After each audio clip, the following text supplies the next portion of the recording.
Hey guys, what is going on? I am back with another video. I'm going to do my tournament recap from Lake Murray, the ABA National. It was last week.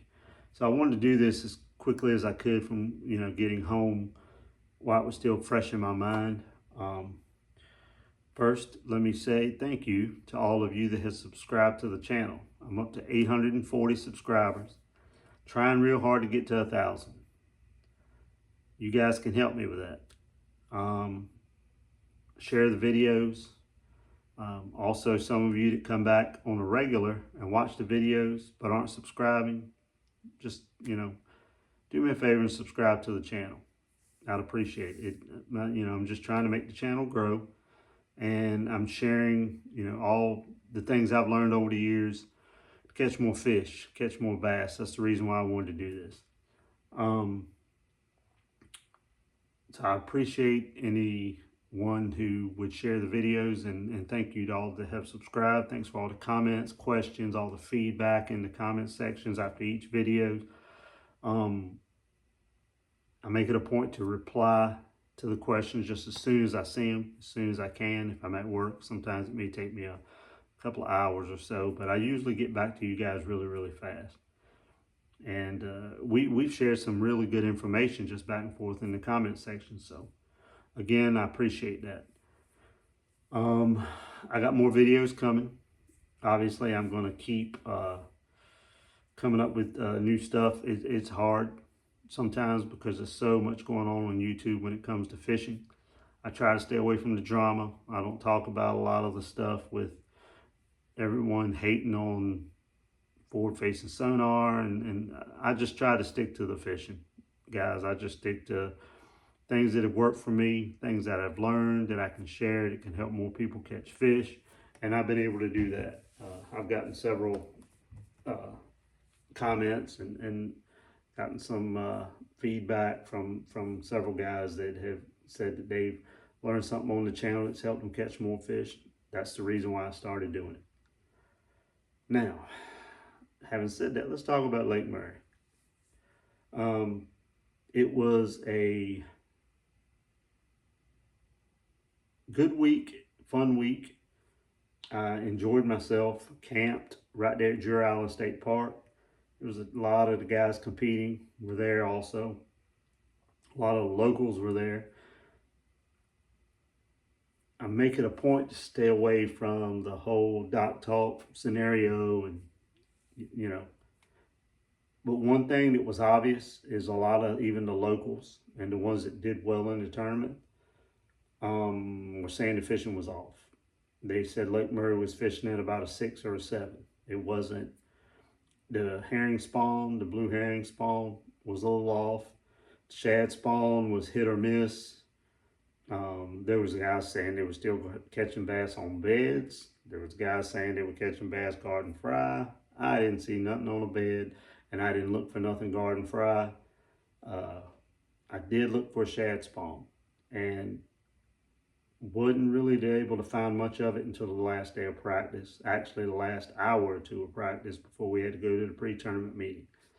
But I did find an area where the old, at the mouth of a creek. Couldn't go very far back in the creek because I had no luck, none. I fished a lot of good looking grass and a lot of stuff in the back of the creek. To me, personally, I had nothing going on in the back of a creek. I found an area at the mouth of one of the creeks where the old creek channel ran up against a lot of riprap and natural rock. Saw a lot of shad there. That's where I started. Had me a starting spot, and that's where I spent my whole first day.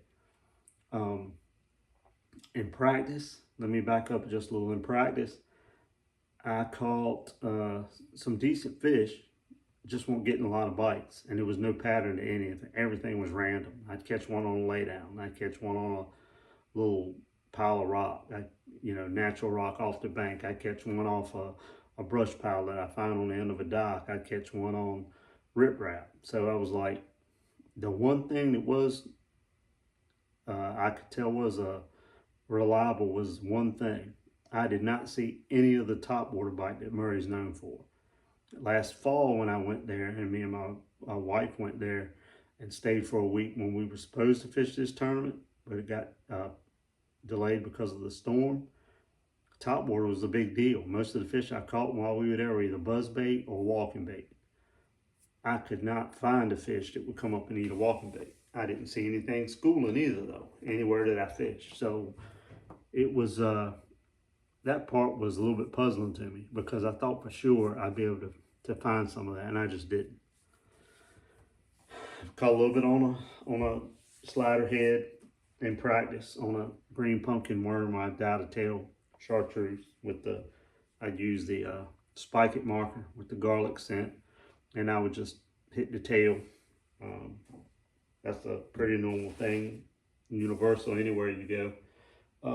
And I fished a brush hog some on a Texas rig and caught a couple of, one or two fish, and I caught a couple really good fish on Reliable. The bacon black label I throw all the time. It's always tied on now. Probably my favorite crankbait. But when the tournament came, they would not touch that. And the slider worm, I couldn't get any bites on it. But I did find one bait that worked out well for me. And that was this old Bass Pro Shops Chrome square bill. No rattle, no hooks, because this thing, as you can see, is between the rock, grinding it on the riprap, grinding it on the natural rock on these banks I was fishing. And this actually got broken by one of my better fish that jumped into the side of my boat, and when he did, he busted the lip off. So that created a little problem for me, and that's another story. So let's get into that. Day one, I think I caught 13 fish. Had 4 that weighed 11.66 is what I weighed in. Had the 5th one on 3 different times. All 3 times it was a solid 2.5, 3.5 pound fish. It got off. It jumped through the bait. These were some of the most aggressive and strong fish I have ever caught. These things were like they were on steroids. And it didn't matter how you held your rod down and tried to keep them from jumping, they were getting airborne. I feel like they were coming up from the bottom and eating it and just coming straight up out of the water with the bait. And that was all of them. Very seldom did I catch a fish on a crankbait where it wasn't just as soon as they ate this bait, they were up and they were airborne, and you were trying to keep your rod tip down in the water to keep them from jumping, and it was a challenge. These fish were just, the whole time were just like I said, like they were on steroids. Didn't catch any shorts in practice, just didn't get a lot of bites, but I caught a lot of 2.5 to 3.5, even 4 pound fish. First day of the Derby, 13 fish. I'd be willing to bet 7 of them were shorts. At least 6 of them for sure. Weighed in 4 for 11.66 and had 3 solid fish that jumped and got off. So I was a little bit disappointed. I give my fishing performance for the 3 days about a 6. And it was basically because if I would have caught what jumped and got off, I could have easily had 13 to 14 pounds day 1 and day 3. Which would have put me right there in check range. They paid out top 35 spots. There's about 170 guys competing in the national. So the day that really killed me was day 2. I went back to the area I fished in day 1. I stayed on that long stretch where the creek channel veered back and forth, and it was close to this riprap and a lot of natural rock, and shad were there. Shad spawn was going on. I even caught a couple of fish. Backtrack a little on a spinnerbait in practice, but during the tournament they wouldn't touch it. All they wanted was the square bill. Day 2, I went back to my area where I caught all my fish in day 1. Day 1, I went through that area maybe 3 times. Every time I went through, I caught fish. Just lost the fifth one, like I said, 3 times. Day 2, go, boom, go back to the same area. And caught one probably 10 minutes in. Wasn't on this guy because this guy had gotten busted up on the end of day 1. So I was like, great, I'll just throw this, right? The 2.5, same color. They'll eat it. Of course they will. Not, they didn't. I could not get nothing to touch this thing. 1.5 and 2.5, I mean, you can see the size difference. This just, I guess, was a lot closer to the shad size of the shad spawn that was going on. They would not touch this thing. They wouldn't touch it. I never got a bite with it. So then I'm digging around. I was like, I tried sexy shad. I tried all these different colors. Then I found this one. Another Bass Pro Shops XPS square bill, but this one was gold chrome, it's called. It's just it's got the chrome shine to it, but it's gold instead of silver. Silver on top a little, but gold on the sides. Luckily, they would eat this. So day 2, I started with this one. Caught one right off the bat. Boom. Had to retie because my line got chewed up on some rock when I hooked him. Get retied, throw out, boom, hook another one, good one, 3-pounder. He jumps, gets off. I was like, here we go with that again. What I figured out, what I guess was happening was I wasn't changing hooks enough. So I ended up changing the hooks like 3 or 4 times, days 2 and 3. Day 1, I only changed the hooks 1 time, and I think that may have been what cost me those 3 fish. The constant banging into the rocks and grinding this thing down into the rocks, I think it was just wearing on the hook point. That's the only thing I could figure, because I don't hardly ever lose fish on a crankbait. Everything was on my cranking stick. 7 foot with 12-pound Berkley big game, the green mono, I always use for cranking. Cast King, Royal Legend, reel, 5.4 to 1 gear ratio. All the crankbait fish came on that.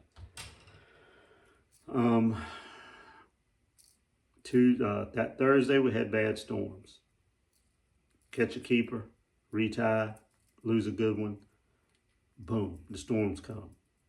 Thunder, lightning, rain, hardest rain I think I've ever fished in. You couldn't see 50 yards away from the boat. I know because there was a boat fishing a point not far from me. When those storms started, I couldn't see that guy out there. I couldn't see his boat 50, 75 yards away. He was fishing a point. He was going back and forth between the point and the hump, He was doing some scoping and he was fishing for schooling fish. I was up on the bank because that's where I like to be. And it worked on day 1. But after them storms went through, man, I got 1 bite the rest of the day, and it wasn't even in that area. I had to leave it because I couldn't get bit anymore. I don't know if it was the lightning and thunder and the shallow fish, because obviously it's square bill. Everything I'm catching is in 4 foot of water or less. I just couldn't get bit.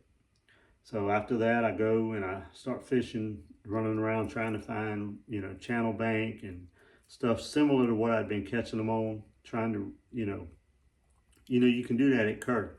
You can, if you're catching them a certain way, you can pattern it and you go find similar stuff and catch them. I was hoping to do that there, and day 2, I just couldn't do that. And I don't know if it's because of the storms or what, and I was fishing so shallow or what, but day 2 killed me. I weighed in one that weighed 1.83, but I did find an area to start day 3 in. I gotta say, I hadn't fished 6 straight days in a while, and I enjoyed the heck out of that. Now, I was a little tired after day 5 with 1 day to go, but I was only getting 5 or 6 hours of sleep a night, sleeping in the back of the truck, and that's fine because I slept good at the campsite and all. Day 3 comes, I go to the another area that I found with the channel bank, a lot of bait, even saw some bluegill beds. Right off the bat, boom, catch a 3-pounder. But when I get the 3-pounder in, I notice this crankbait has got a crack in the lip, but it still ran good. It wasn't as bad as this one. This one wouldn't run straight. Once that happened, this one had enough of the lip left where it would run straight, and I fished the 3rd day with that bait like that. Catch a 3-pounder, go an hour, hour and a half, no more bite. Started throwing around a brush hog on the free rig.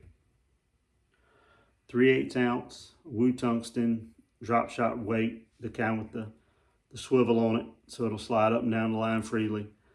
There's my bobber stop that I always use.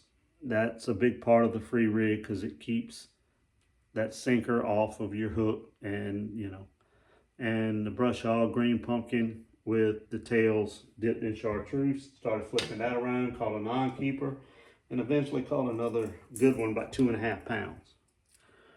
Went back to the square bill, caught a really good fish, almost 4 pounds. That one, that was like one of the best fish catches I've ever had on a crankbait. I got it on video, and I don't know how much of it you'll be able to see. I got a lot of the fish catches on video, but some of my camera settings weren't quite right, and a couple of the fish catches from early in the days didn't show up. And I'm not real sure what I did wrong or how I messed up with the camera settings, because I didn't change anything. But I got most of the fish catches. I'd say 80-85% of the fish catches I got. So I'm going to do a day 1, 2, and 3 video of each competition day. But anyway, day 3 I caught this one. It was almost 4 pounds, just a beautiful fish. This thing had it swallowed. It took me a minute to get this thing out because I was trying not to hurt the fish, and I was able to get it out and didn't harm the fish. It was released, later on. I get the 4 fish again, lose the 5th one twice. Monday, I should have had 13.5 pounds. No, Wednesday was the first competition day. Should have had 13.5 to 14, easy. Day 2, the storms killed me. Day 3, I should have had 13.5 to 14 again.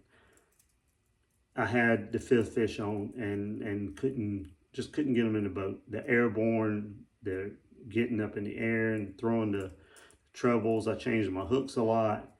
You guys have watched enough of my videos to know between the crank and stick and I just don't lose fish on crankbait. But these fish were like I said, on steroids. Crack. They want something. Because these things, man, when they ate this bait and they would get in the air, it was like crazy. But they were so fun to catch. The fishing, as I said, everybody said it was kind of off, and still it was so much fun. But anyway, I was disappointed in where I finished. You're always disappointed in tournament, especially when you lose fish. I feel like you left something on the table. You could have done better. I should have easily finished in the top 30. If I could have caught 13 pounds a day, that would have given me right under 40 pounds. I would have finished in the top 30, easy. Would have got a check because I think they paid 35 places. But I ended up with 24 pounds, 24.77 pounds, which put me in 69th place out of 170. And those lost fish hurt. Day 2 hurt because the storms went through and I couldn't get any bites. But the lost fish is what hurt me more than anything. The keys were finding some shad spawn stuff going on. The square bill crankbaits, golden the chrome colors, whether it be the natural chrome or the gold chrome. Both those baits. I'm going to show you one other thing that a lot of people talk about scent and different things. And you'll notice in a lot of my videos, you probably see me getting down on the front of the boat. This stuff, bait fuel, hard bait stick, fish attractant. I know what people say about scents, and for years I used Bang. Now I use bait fuel on everything. I tried it. I really think it helps. And then they came out with this, and I fish crankbaits a lot. This is my second tube of this stuff I've used. Don't know what's in it, but I know that when I put this stuff and I smear it all over my cranks, I feel like I get more bites with it, and I feel like they eat the bait better. Now, I know I lost a few fish. I think that was basically on me because of hooks and not changing my hooks enough from grinding into into the riprap and the natural rock. It was where I was fishing. But this stuff, if you fish crankbaits a lot and top waters, jerk baits, this stuff, I feel like it helps. They eat the bait better, and it's just something you can apply. Now, how long it stays on, I don't know. Me personally, I think every 5 to 10 minutes, it's probably gone. But I know I put it on, and 10 minutes later, 15 minutes later, you can still feel the slime, like it's still there, and then you got to reapply it. So you see me using it a lot, but I've never talked about it a lot. But it's made by Bait Fuel, and it's bait stick, Bait Fuel hard bait stick fish attractant. So you might want to get out a try. I really think it helped. I kept applying it to my crankbaits all the time, and I've been using it for a while. Like I said, that's the second stick of it I got, and it's all slimy and got all over my hand. But that was it. The square bills were key. The 1.5s. Nothing on the slider head once the derby started, but I did catch a couple on the brush hog on the free rig. Green pumpkin, tail dyed chartreuse, 3/8 ounce Wu tungsten sinker with the swivel on it that slides freely up and down the line. I've talked about this free rig before. Some people say it's no different than fishing a Texas rig. It is. Texas rig, the way that sinker lays on their line, it's not going to move the same up and down your line. Trust me, I have fished. It just doesn't. When this thing goes and this sinker goes and it sinks down your line, this slowly falls behind it. It's almost like a moving Carolina rig, kind of. Then when you pick up and tighten your line up and the sinker goes to that bobber stop, and then when you pick up and the sinker slides freely, it is a difference. Don't use a Texas. I always have a Texas rig rigged up on a rod, but I catch so many more fish with this free rig than I do a Texas rig anymore. But that's just my preference. I use the free rig on a 7-foot Bass Pro Qualifier rod with the KastKing Royal Legend GT reel. That's a 7/4-to-1 reel. 15-pound P-Line CXX monofilament, the moss green color. It's real good mono. It has nowhere, it doesn't have the stretch that the big game has, but I like the stretch on my moving baits. I don't like it on my bottom baits, and I'm not a fluoro guy, so this is really, really good line if you like to, with your bottom baits and your jigs and your soft plastics. It's a real good monofilament for that, and it's got a lot of abrasion resistance to it. So that was it. That was pretty much the 2 rods that caught all my fish. Like I said, I give my fishing performance about a 6. Should have put more of them in the boat that I lost. I pretty much lost the limit. Lost 3 good keepers on day 1 and 2 good keepers on day 3. Those fish hurt, but not weighing in but 1 on day 2 hurt me more than anything else. You gotta have 5. It doesn't matter what level fishing you're at, whether you're fishing your club, you're fishing a regional deal, you know, you need 5. Not having 5. The thing with Murray is they got such quality fish that you maybe can get away with not having 5 if you can catch 4 4-pounders, 4 3-pounders, you know. It was a fun week. I enjoyed it. That's how I caught them. The channel banks were key. One other key is one of the biggest things I like about the Garmin that I added to the console is the biggest reason I got it was for depth shading. I mean, I use side scan. I use 2D. I haven't spent the money on the forward facing. And to tell you the truth, the way I fish, I think it would just confuse me more. It would be putting more stuff in my head for me to think about, and that ain't good. I need to keep it as, I just know how my mind works when it comes to fishing, so, and I'll leave it at that. I ain't beating it up. I ain't against it. hey, if you catch fish with it and you're confident in it, more power to you.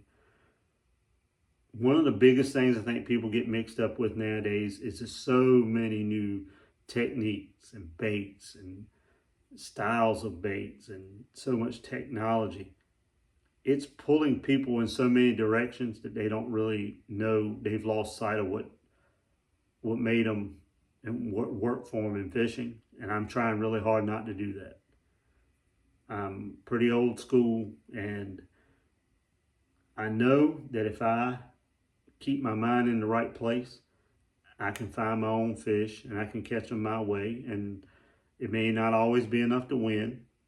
Sometimes it's enough to make a little money, and sometimes it's enough to win. Usually once or sometimes twice a year, I'll figure out a way to win something. You just got to stick to what works for you and not get caught up in all the, I don't even know what to call it anymore because it's so much of it, drama nonsense when it comes to fishing. Keep it to what works for you. And this up here is more important than any bait and any piece of technology and anything else you'll ever get, you know. Just remember that, you know. This, when it comes to your fishing, just keep it. You're fishing. Find your fish, catch them your way. And it doesn't matter where you finish, you'll feel better about the result than you will anything else. At least for me personally, that's how I feel. So I appreciate you guys watching. That's it. That's the Lake Murray recap. I'll be coming out with a video of each day's fishing. I just got to get time to edit the video. That's what takes a little bit of time. So thanks for watching. Thanks for subscribing. Please subscribe if you haven't. Like I said, I'm at 840, trying to get to 1,000, and eventually, who knows? You know, go get as many subscribers as we can get out of it. So I appreciate it. Leave me any questions, comments. I'll get back to you as soon as I can. And again, thanks for watching the video, guys. If you've never been to Lake Murray, go. It's a good lake. It's fun to fish. Even when it's off, it's still fun to fish. When it's on, I bet it's like crazy. So thanks for watching. See you on the next one.